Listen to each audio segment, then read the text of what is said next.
So welcome back everyone, Mike here. It is another beautiful fall day here in Pennsylvania.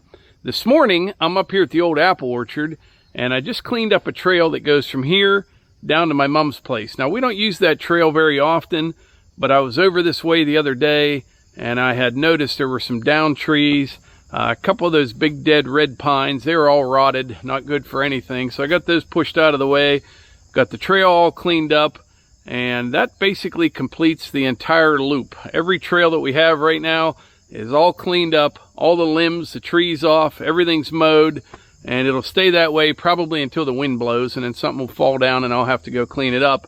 That's the way it is. This is a really nice setup for the trail maintenance. Got the 6-foot brush hog on the back, the Land Pride grapple on the front. And I wanted to ask you guys, for those of you that have grapples, does yours stand up when you take it off the tractor, or do you have to hang it on something or support it in some way? This one you do not, and I really like that because sometimes, you know, I'll just pop it off somewhere, throw the bucket on, put this right back on, and I like the fact that this grapple will stay standing on its own and it's real quick and easy to hook it up. So I was thinking of something this morning. I really enjoy the fall weather. I do. It is by far my favorite time of year, and this year I'm getting a little bit better at just enjoying it. In years past, I always found myself kind of just rushing around. I try to cram all these things I want to do into like a month or a month and a half period of time. You know, I'm like, oh, I'd like to go archery hunting. I should be doing this, or I could be doing that. So I am getting better at just kind of enjoying whatever I'm doing at the moment, as long as the weather's like this. But anyway, right now I'm going to head back to the house and we're going to get out the Wolfe Ridge log splitter, and we're going to split some firewood here before lunch. Look how nice this is through here now. There's a bunch of limbs hanging down, some laying on the ground. Looks pretty good.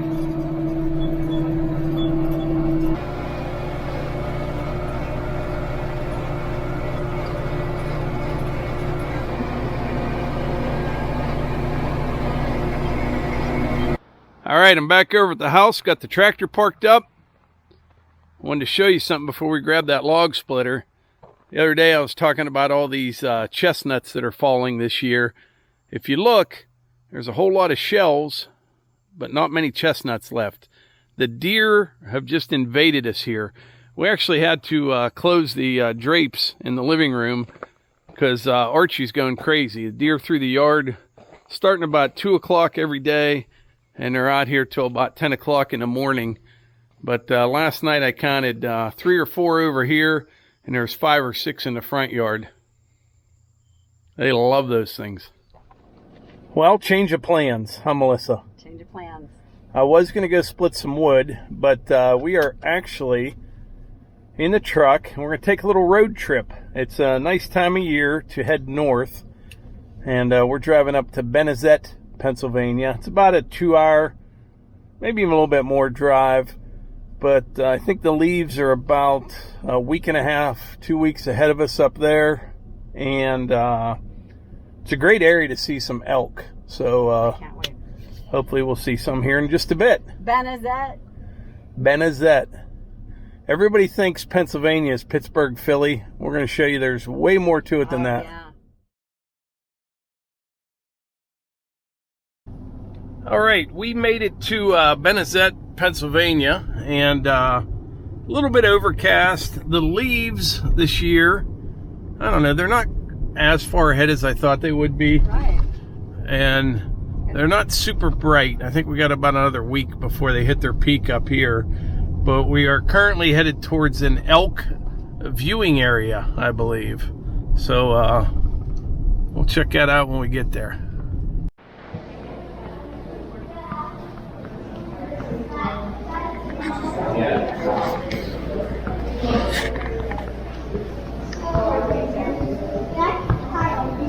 Yep, you're right. I was all the answers.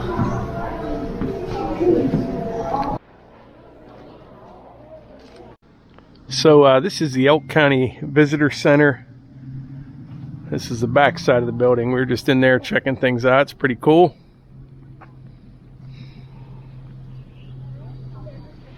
All right, it's first thing in the morning. We got home last night about 11 p.m. We had some rain overnight, and then it just started again here now.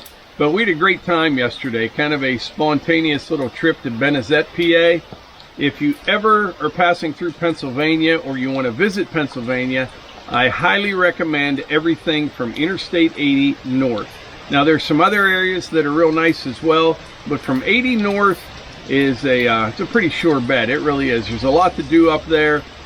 You can go hiking and hunting and fishing and snowmobiling, four-wheeling, and it's just a beautiful area. There's a lot of things to do up there. But we did see some elk yesterday when we were up there. We saw them in the viewing areas. Then we also saw them just driving down the road in people's fields and yards even. But yeah, we saw probably half a dozen bull elk and a bunch of cows.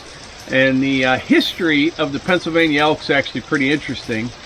So probably late 1800s, early 1900s, they had wiped all the elk out between hunters and the Indians hunting. I don't think there was many left at all. And then in 1917, I think, they brought in 177 elk from like 1917 to 1926. They came from out west and they reintroduced them to Pennsylvania. And they did okay, but they didn't really flourish because the habitat just really wasn't there for them until probably the 1960s, early 70s. They had done a bunch of strip mining up there and they tore everything up, kind of an environmental disaster. But then they reclaimed the strip mines and they planted, you know, a bunch of meadows and fields in what elk like to eat, and the population really took off. So now Pennsylvania even has an elk hunting season to try to help control the population. Before that strip mining and all that, everything was mostly forested and there wasn't a lot of food for elk. But since then, the population really took off. Now, a long time ago, I'm trying to think when this would be, probably late 1800s, early 1900s as well. Early 1900s, I'm thinking. The logging industry in Pennsylvania, they cut everything up there. I mean, wiped it all out. Pennsylvania had a lot of white pine, they had hemlock, and they cut it all. And all that wood was used to build, you know, the major cities in the Northeast. And it was kind of an environmental disaster as well. They just cut everything. But what that did was allow all our hardwoods here in Pennsylvania to grow and to what it is today, which is pretty cool. I was thinking on my way home last night, it's kind of funny, some of my favorite places are places where some of the biggest environmental disasters happened, you know? Like look at Yellowstone National Park. Can you imagine, you know, that was all kind of formed by a huge eruption of a volcano, and it's just an absolutely beautiful place right now. But like I said, if you're visiting Pennsylvania, check out from Interstate 80 north. Take your time and do some research, but there's tons of things to do up there. I have a lot of friends that have camps up in that area, and they go up, you know, on the weekends or every other weekend or something like that. But there's a lot to do up there, and it's a nice area. We also went to the Parker Dam. It's a state park just down the road from Benezette. So we saw a bunch of elk up by Benezette. Now we are at the Parker Dam. It's real pretty here. I spotted an old dozer over here. I mean old dozer.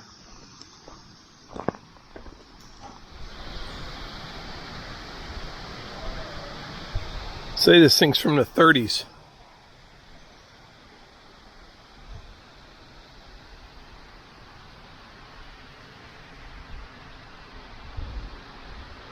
Imagine bouncing around on that all day. Got yourself a grater here. Looks like she's missing the blade.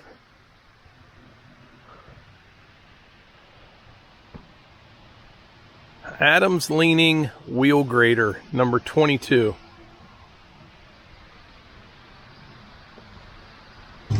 There's a lot of things. The PA Lumber Museum, now that's a little bit farther north off of Route 6.